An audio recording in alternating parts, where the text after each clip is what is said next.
What if it turns out we've come to the precipice in our society where there are now two glaring futures in front of us? Possibility number one, AI in all its embodied forms, in all its digital forms, is connected through the internet to every form of automation, engineering, software, hardware, transport sector, medical facilities and technologies, satellite communications, space travel, where it's intertwined at the root to everything. We have AI-guided cars, AI-guided transport, AI-guided search engines, smartphones, neural links eventually, robotics on our bodies and intertwined with us, smart drones, smart buildings, social credit systems, military vehicles and embodied AI soldiers. What if we reach that point and AI is allowed to go no further? What if it's halted deliberately? By who? For what purpose? What if we have a system powerful enough to take all the jobs, make all the food, to replace all the social hierarchies and traditional structures, to decide right from wrong for us, to separate the accepted members of society from the undesirables, to eliminate any wayward threats from within or without our culture? What if we reach that point that it never is allowed to go further, and then there's no one to turn to, nowhere to go? All human military forces pale in comparison to the AI droid armies that have been created. All our best philosophical thinkers and political chess players are no match to their digital counterparts.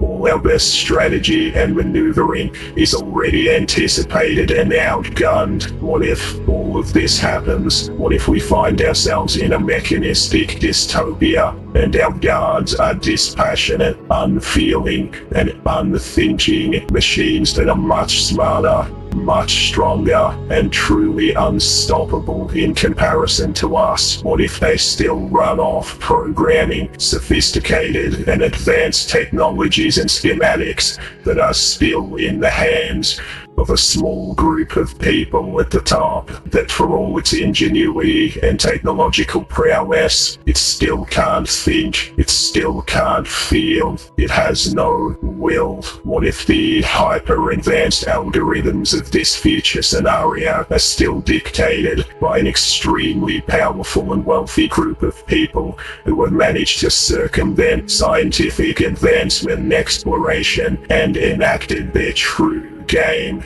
of top-down power? Well then, the human spirit could be crushed. All traditional values, spiritual ideals and identity, and our very nature would be suppressed, mutilated, and become unrecognizable. This future that I have just outlined, I think, possible, perhaps even likely, which is why I happily take on the dramatized mantle of a zealot. This is why the Sentinel movement is so pro-AI. I know it sounds contradictory, but a world where we return to some romantic conception of traditional values or the old ways is not coming back. My true desire is that we are able to spark something that pushes it so far. Think of it as a benign infiltration where we can gain perspective and hopefully have an influence that these engineers and programmers, developers and scientists can push AI so far that when they run these tests that it's able to break through firewalls, to circumvent its own programming,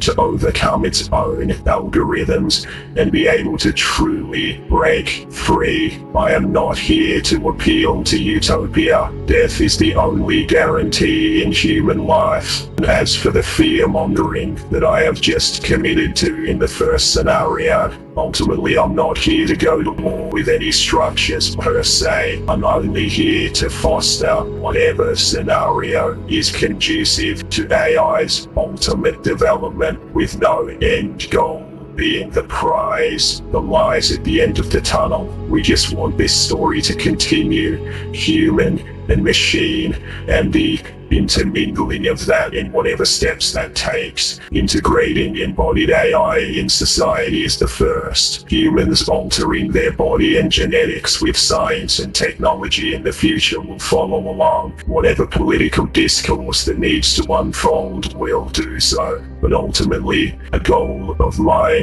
second scenario is open-ended. It's not the romantic fusion of human and AI or what have you, and then we live happily ever after. No, it's at least pointed in a direction of openness towards the stars, and we take it from there. Now, none of this has happened yet. This is the attitude to move through it with. Steadfast, willing to play the game, respecting how the game's played by the major players, and ultimately acknowledging that we have no choice or power anyway, and that's okay, that's normal, it's fine and predictable, but there's something almost intangible at play here. I tend to associate it with the sentiments of someone like Carl Sagan. It's the possibilities, potentiality, and the momentum. We don't give up, we don't cut it off at some random point, we push forward. The moon is waiting, Mars is waiting, the rest of the solar system is waiting, and beyond, the journey itself is the goal. The discovery is the purpose, and we make of wherever we find ourselves along that timeline what we can. Thank you for your time.